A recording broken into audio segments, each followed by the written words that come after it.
சிவாஜி 2 படத்துல ஒரு டயலாக் வரும். Rich get richer, poor get poorer. பணக்காரன் இன்னும் பணக்காரன் ஆயிட்டு இருக்கா, ஏழை இன்னும் ஏழை ஆயிட்டு இருக்கா.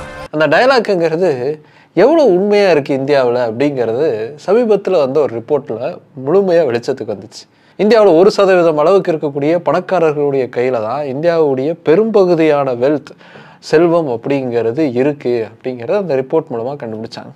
அப்படி எந்த அளவுக்கு தான் அவங்கக்கிட்ட பணம் இருக்குது, எப்போத்துலேருந்து இது நடக்க ஆரம்பிச்சு, இதனால் நமக்கு ஏதாவது பாதிப்பு இருக்கா, இல்லை இந்தியா வளர்ந்துட்டு இருக்கா அப்படிங்கிறது எல்லாத்தையும் தான் இன்றைக்கி நம்ம டீட்டெயிலாக பார்க்க போகிறோம். Welcome to big bang Bogan. நான் உங்கள் போகன். இன்றைக்கி நாம் அலசி ஆராய போகிறது அந்த 1% பணக்காரர்கள் வளர்ந்துக்கிட்டு இருக்கிறதால நமக்கு ஏதாவது பட்டி டிங்கரிங் இருக்காங்கிறது தான்.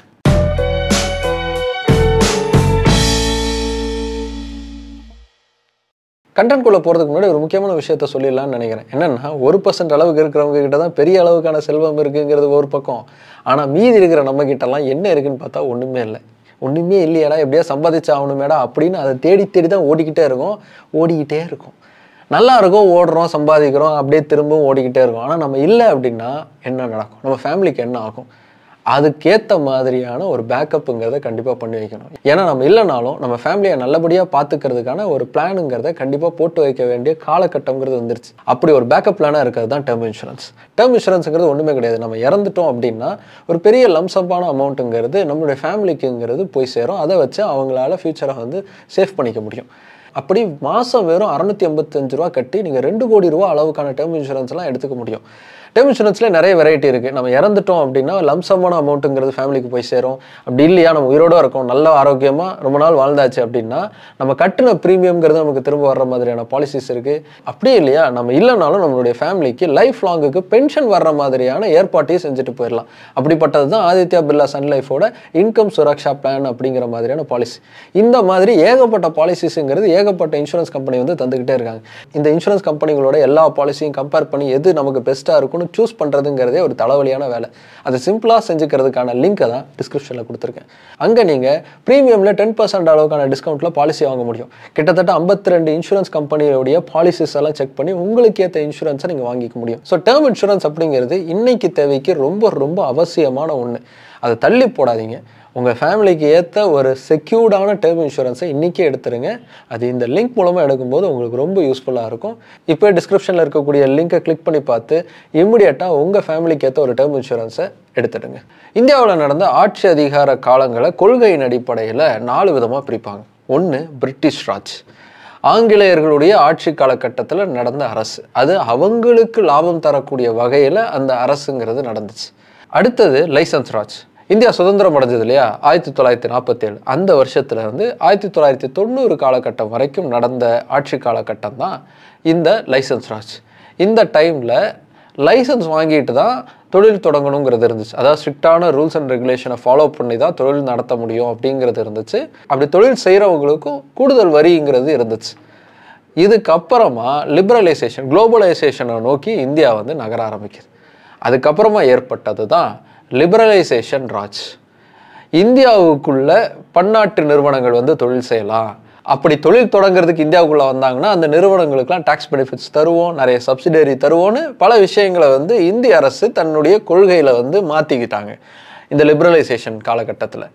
அப்போது புது புது தொழில்கள் வந்து இந்தியாவுக்குள்ளே உருவாக ஆரம்பிச்சது. ஐடி ஃபீல்டுலாம் வந்தது அந்த மாதிரி டைமில் தான். இந்த 3 ராஜில் பிரிட்டிஷ் ராஜை தூக்கிடுவோம்.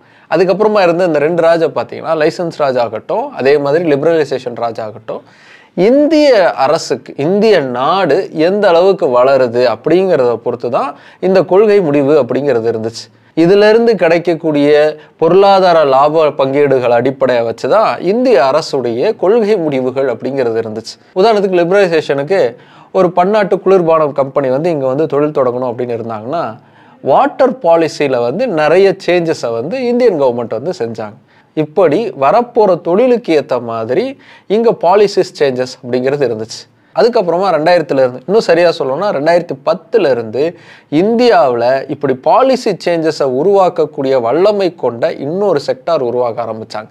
அதன் அடிப்படையில் இப்போது ஒரு புது ராஜ் அப்படிங்கிறது இந்தியாவில் நடந்துக்கிட்டு இருக்கு.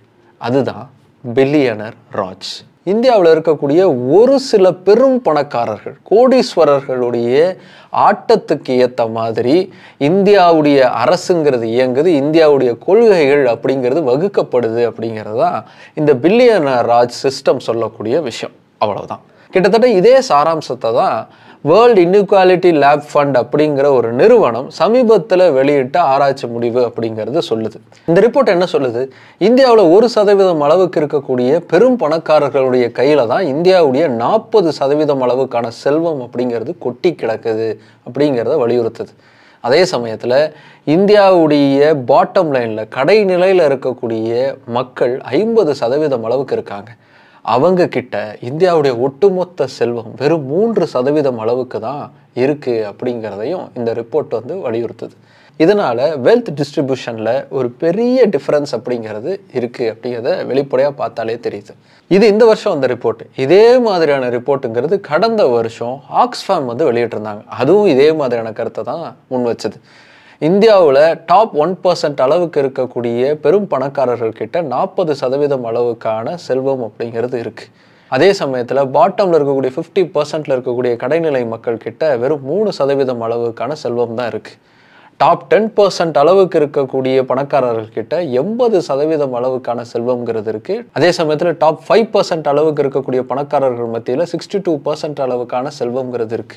இதுல எந்த குரூப்லையும் சேராம, அதாவது டாப் 10% அளவுக்குள்ளேயும் சேராம, பாட்டம் லைன்ல இருக்கக்கூடிய 50%க்குள்ளேயும் சேராம, இந்த பக்கம் போயிடாம எப்படியாவது இந்த பக்கம் போயிடணும்டான்னு சாகிற வரைக்கும் போராடிக்கிட்டே இருக்கக்கூடிய மிடில் கிளாஸ் கிட்ட தான் இந்தியாவுடைய 17% அளவுக்கான செல்வம் அப்படிங்கிறது இருக்கு.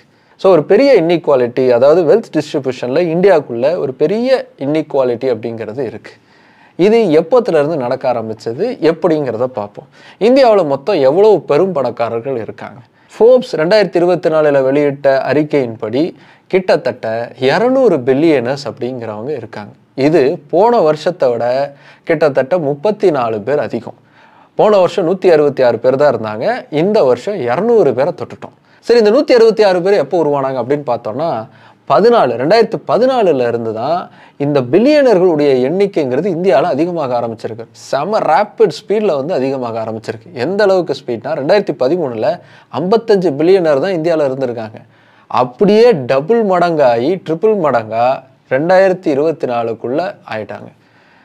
சரியா 10 வருடங்களுக்குள்ள இவ்வளவு பெரிய வளர்ச்சிங்கிறது இந்த பில்லியனர்ஸுக்கு வந்து உருவாகி இருக்கு. 1990 பில்லியனர்களுடைய எண்ணிக்கைங்கிறது குறைவாக தான் இருந்திருக்கு. இன்ஃபேக்ட் வந்து வேர்ல்டு லெவல்லே இந்தியாவுடைய பில்லியனர்களுடைய எண்ணிக்கையை வந்து கணக்கிலே எடுத்துக்கல. 90க்கு அப்புறமான காலகட்டத்தில், குளோபலைசேஷனுக்கு அப்புறமா தான் இந்தியாவில் வந்து பில்லியனர்ஸுடைய எண்ணிக்கை வந்து அதிகமாக உருவாக ஆரம்பிச்சிருக்கு. ஆனால் 2014 திரு நரேந்திர மோடி அவர்கள் பிரதமராக பதவி ஏற்றதுக்கு பிறகு இந்த வளர்ச்சிங்கிறது பயங்கர ஸ்பீடாக ஆரம்பிச்சிருக்கு. எந்தெந்த செக்டார்லலாம் எவ்வளோ பில்லியனர்ஸ் இருக்காங்க அப்படிங்கிற கணக்கையும் ஆக்ஸ்ஃபேமுடைய ரிப்போர்ட்லேயே நம்மளால் பார்க்க முடியுது. ஹெல்த் கேர் இண்டஸ்ட்ரியில் 32 பில்லியன் இருக்காங்க. மேனுஃபேக்சரிங் இண்டஸ்ட்ரியில் 31 பேர் இருக்காங்க. டெக்னாலஜியில் 16 பேர், ஃபேஷன் அண்ட் ரீட்டைலில் 15 பேர், டைவர்சிஃபைடு இண்டஸ்ட்ரீஸில் 16 பேர். இப்படி பல இண்டஸ்ட்ரீஸில் பில்லியனர்ஸ் பிரிஞ்சிருந்தாலும் இவங்களுடைய வளர்ச்சிங்கிறது இந்த 10 வருடத்தில் மட்டும் ஏதோ ராக்கெட் பூஸ்ட் அடைஞ்ச மாதிரி பயங்கரமாக ஸ்பீடாக இருக்குது. டபுள் ட்ரிபிள் மடங்கு அளவுக்கான வருமானத்தை இவங்க அத்தனை பேருமே ஏற்படுத்தியிருக்காங்க. இதில் இந்தியாவுடைய 100 பெரும் பணக்காரர்களுடைய ஒட்டுமொத்த வெல்த் வேல்யூ மட்டுமே 54.12 lakh crores அளவுக்கு இருக்குது. டாப் 10 அளவுக்கு இருக்கக்கூடிய இந்தியாவுடைய பில்லியனர்ஸுடைய வெல்த் கேல்குலேஷனை மட்டும் எடுத்தோம்னா 27.52 lakh crore அளவுக்கு இருக்குது. இதில் கௌதம் அதானியுடைய வெல்த் மட்டும் இந்த 10 வருடங்களுக்குள்ள, அதுலேயும் குறிப்பாக கடைசி 5 வருடங்களுக்குள்ள கிட்டத்தட்ட 46% அளவுக்கான வளர்ச்சியை அடைஞ்சிருக்கு. இவ்வளவு தூரம் இவங்க எல்லாருமே வளர்ந்துருக்காங்க. ஆனால் இதை ஒரு வகையில் பார்க்கும்போது இந்தியா வளர்ந்துக்கிட்டு இருக்கு, அதனால எல்லாரும் வளர்ந்துக்கிட்டு இருக்காங்கங்கிற மாதிரி தான் நமக்கு புரிதல் தரும். ஏன்னா இந்த மாதிரியான இன்இக்வாலிட்டி, அதாவது வெல்த் டிஸ்ட்ரிபியூஷனில் இன்இக்வாலிட்டி அப்படிங்கிறது எல்லா நாடுகள்லையும் இருக்குது. யூஎஸ்ஏல கூட இதே மாதிரி 1% அளவுக்கு இருக்கக்கூடிய பெரும் பணக்காரர்கள் மத்தியில் தான் 62% அளவுக்கான வெல்த் அப்படிங்கிறது இருக்குது. அதே மாதிரி 50% அளவுக்கு பாட்டம் லைனில் இருக்கிறவங்க கிட்ட தான் 3% அளவுக்கான வெல்த்துங்கிறது இருக்குது அப்படிங்கிற மாதிரியான ரிப்போர்ட்ஸ்லாம் இருக்குது. ரஷ்யாலையும் அதே மாதிரி தான், சைனாலையும் அதே மாதிரி தான், இந்த மாதிரி தான் எல்லா நாடுகளும் இருக்குது. அதே மாதிரி இந்தியாவிலையும் பணக்காரர்களுடைய எண்ணிக்கை அதிகமாகிட்டு இருக்கு. அப்படிங்கிறத பார்க்கும்போது இந்தியா வளர்ந்துக்கிட்டு இருக்கு, அதனால தான் நிறைய பணக்காரர்கள் உருவாகிட்டு இருக்காங்க அப்படிங்கிற மாதிரி தான் இருக்கும். அதே சமயத்தில் இவங்க மட்டும் வளரல, இவங்க வளரும் போது இவங்களுடைய கம்பெனி வளருது. இவங்க கம்பெனி வளர்றதுனால தான் இவங்களுக்கு லாபமும் கிடைக்குது, பெரிய பணக்காரர்களாகவும் ஆகிறாங்க. அதே சமயத்தில் இவங்களுடைய கம்பெனி இப்படி வளர்றதால நிறைய வேலை வாய்ப்புகள் உருவாகுது. அந்த கம்பெனி திரும்ப இந்தியாவுக்குள்ளே இன்வெஸ்ட் பண்ணுறதால எக்கனாமியும் பூம் ஆகுது. ஸோ இந்தியன் எக்கனாமி பெருசாக வளர்றதுக்கு இந்த மாதிரி பெரும் பணக்காரர்கள் வளர்றதும் அவசியம் அப்படிங்கிற மாதிரி தான் தோணும். ஆனால் அதே சமயத்தில் அதற்கான பதிலும் இந்த ரிப்போர்ட்லேருந்து நமக்கு தெளிவாக கிடைக்குது. அது என்னன்னா, இந்தியாவில் வெல்த் டிஸ்ட்ரிபியூஷனுங்கிறது எந்த அளவுக்கு சமமாக இல்லையோ அதே அளவுக்கு டேக்ஸ் போடுறதும் சமமாக இல்லை. பெரும் பணக்காரர்கள் மத்தியில் டாக்ஸேஷன் அப்படிங்கிறது ரொம்ப குறைவாக இருக்குது. எப்படி டேக்ஸை ஏமாற்றி நல்லா லாபம் பார்க்கலாம் அப்படிங்கிறது அவங்களுக்கு கைவந்த கலையாக இருக்குது. இதுக்காகவே தனியாக குழுவெல்லாம் கூட அவங்க அமைச்சிக்கிறாங்க. ஆனால் சாதாரண நிலையில் இருக்கக்கூடிய மக்களாகிய நாம தான் பெரும் எண்ணிக்கையில் வரியை கட்டிக்கிட்டே இருக்கும். இந்தியாவுக்கு பெரிய அளவுக்கான வருமானத்தை தரக்கூடிய ஜிஎஸ்டி டேக்ஸுங்கிறது middle class and lower middle class மக்கள்கிட்ட இருந்து தான் அதிகமாக இந்தியாவுக்கு கிடைக்குது. எந்த அளவுக்குன்னா 64% அளவுக்கான இந்தியாவுடைய ஜிஎஸ்டி ரெவென்யூ அப்படிங்கிறது நாம் கட்டுற பணம் தான். அதே சமயத்தில் டாப் 10% அளவுக்கு இருக்கக்கூடிய பெரும் பணக்காரர்கள்கிட்ட இருந்து இந்த ஜிஎஸ்டி மாதிரியான வரிகள் மூலமாக எவ்வளோ தெரியுமா இந்தியாவுக்கு கிடைக்குது? வெறும் 4% தான். தெரிஞ்சோ தெரியாமலோ, அதாவது டைரக்டாவோ இன்டைரக்டாவோ அதிகமான வரியை நாம தான் கட்டுறோம். முழு வரி சுமையும் நம்ம மேலே தான் திணிக்கப்படுது. இப்படி டாக்ஸ் பேட்டர்ன் மட்டும் இல்லை, இந்தியாவில் டெவலப்மெண்ட் அப்படிங்கிறதும் பாரபட்சமாக தான் இருக்குது.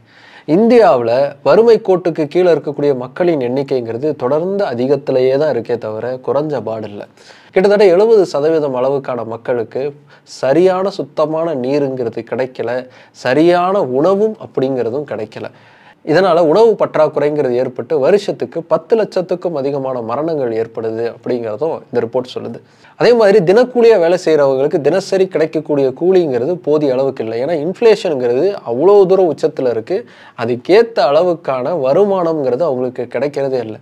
இதனால் 2021 இந்தியா முழுக்க ஒவ்வொரு நாளும் 115 தினக்கூலிகள் சூசைட் பண்ணிக்கக்கூடிய அளவுங்கிறது இருந்துச்சு. இவ்வளவு மோசமான நிலைமையில தான் இந்தியாவில் இருக்கக்கூடிய கடைநிலையில் இருக்கக்கூடிய மக்கள் இருக்காங்க. ஆனால் அவங்க மேலையும் அவங்களுக்கு அடுத்த படிநிலையில் இருக்கக்கூடிய மிடில் கிளாஸ் மேலையும் தான் பெரிய அளவுக்கான வரிச்சுமை அப்படிங்கிறது அதிகமாகிட்டே இருக்கு. அதே சமயத்தில் இந்த கம்பெனிகள்லாம் வளர்றதுனால பெரிய அளவுக்கான வேலை வாய்ப்புகள் உருவாகுது அப்படிங்கிறதையும் உறுதியாக சொல்ல முடியல. ஏன்னா இந்தியாவில் வேலை வாய்ப்பின்மை அப்படிங்கிறது ரொம்ப அதிகமாகிக்கிட்டே இருக்கு. ரொம்ப குறுகிய வெறும் 300 போஸ்ட் இல்லைன்னா 100 போஸ்ட்டுக்கு 3000 பேர் 10,000 பேர் அப்ளை பண்ணக்கூடிய நிலைமைங்கிறது இன்னைக்கும் தொடர்ந்து நடந்துக்கிட்டே இருக்குது. நீங்கள் நிறைய வீடியோஸ் பார்த்துருப்பீங்க. ரொம்ப கம்மியான போஸ்ட்டுக்கு நிறைய பேர் அப்ளை பண்ணி அடிதடிலாம் நடந்த வீடியோஸ்லாம் நீங்கள் பார்த்துருக்க முடியும். அந்த அளவுக்கு படித்த இளைஞர்களுக்கு போதிய வேலை வாய்ப்புங்கிறது இந்த நிறுவனங்களால் உருவாக்க முடியல. அதனால இந்தியாவுக்கு கிடைக்கக்கூடிய இந்த வளர்ச்சி அப்படிங்கிறது எல்லாருக்கும் பிரித்து தந்த வளர்ச்சியா இல்லாமல் ஒரு சில பேருக்கு மட்டும் கிடைக்கக்கூடிய வளர்ச்சியா இருக்கும் அப்படிங்கிறது தான் அந்த ரிப்போர்ட்டை படிக்கும்போது நமக்கு தோணுது. இந்த பிரச்சனைக்கு தீர்வையும் இந்த ரிப்போர்ட்லேயே முன்வைக்கிறாங்க. அது என்னன்னா, வெல்த் டேக்ஸ்ன்னு ஒரு டேக்ஸை இந்த பெரும் பணக்காரர்கள் கிட்ட இருந்து நாம வசூலிக்கலாம்.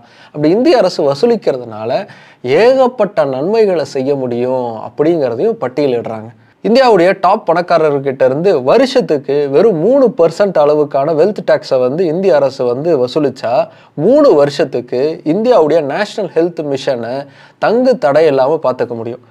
அதே மாதிரி டாப் 10 பில்லியனர்ஸ் கிட்ட இருந்து 5% அளவுக்கான வரியை வசூலித்தோம் அப்படின்னா ட்ரைபல் ஹெல்த் கேரை 5 வருஷத்துக்கு எந்த பிரச்சனையுமே இல்லாமல் பார்த்துக்க முடியும். அதே மாதிரி 100 இந்தியன் பில்லியனர்கள் கிட்ட இருந்து 2.5% அளவுக்கான டாக்ஸோ இல்லைன்னா டாப் 10 இந்தியன் பில்லியனர்கள் கிட்ட இருந்து 5% அளவுக்கான டாக்ஸையோ நம்ம கலெக்ட் பண்ணோம் அப்படின்னா பள்ளிக்கூடத்துக்கு ஃபீஸ் கட்ட முடியாமல் திரும்ப வேலைக்கு போன குழந்தைகளில் 150 மில்லியன் குழந்தைகளை மறுபடியும் பள்ளிக்கூடத்தில் சேர்த்து படிக்க வைக்க முடியும். ஒட்டுமொத்தமாக நம்ம பேங்க்கில் போடக்கூடிய பணத்தில் இருந்து தான் இந்த மாதிரியான பெரும் முதலாளிகளுக்கு லோன் அப்படிங்கிறது போகுது. அவங்க அதை திருப்பி கட்டாமல் பாதி நேரத்திலேயே பாதியில் விட்டுட்டு வேற நாட்டுக்கு போய் செட்டில் ஆயிடுறாங்க. இப்படி நம்மக்கிட்ட இருக்கக்கூடிய பணத்தை ஏதோ ஒரு வகையிலெல்லாம் நம்மக்கிட்ட இருந்து எடுத்து அதை வச்சு தான் தொழில் நடத்தி அவங்க பெரிய பணக்காரர்களாக மாறுறாங்க இல்லையா? அப்போது அவங்கக்கிட்ட இருந்து டேக்ஸை வசூலித்து அதன் மூலமாக மக்களுக்கு திரும்ப நல்லது செய்கிறது தான் சரியாக இருக்கும். இது ஒரு நல்ல சஜஷன் தான். ஆனால் இப்போ நல்ல கருத்தெல்லாம் இப்போ யாருக்கே கேட்குறா? ஜிஎஸ்டியில் இருக்கக்கூடிய குறைதிகள்லாம் என்ன, உங்களுடைய கருத்துக்களை தெரிவிக்கணும் ஒரு மாநாடு நடத்துகிறாங்க. அந்த மாநாடில் கோயம்புத்தூர்லேயே பிக்கெஸ்ட் பிராண்டாக இருக்கக்கூடிய அன்னபூர்ணா பிராண்டோட ஓனர் வந்து ஒரு நல்ல சஜஷனை சொல்கிறாரு. என்ன சொல்கிறாரு? ஏகப்பட்ட டேக்ஸ் இருக்குங்க, எல்லாத்தையும் சேர்த்து ஒரே டேக்ஸாக மாற்றுங்க, அதனால் ஈஸியாக பில் பண்ண முடியும்னு சொல்கிறாரு. நியாயமாக இதுக்கு மக்களாகிய நாம தான் டென்ஷன் ஆகணும். ஏற்கனவே ஏகப்பட்ட டேக்ஸ் இருக்குது சார், ஏன் சார் நீங்கள் எல்லாத்தையும் ஒரே டேக்ஸாக மாற்றுறீங்க, தாங்கலை சார் அப்படின்னு நாம தான் அவர் மேலே கோச்சிருக்கணும்.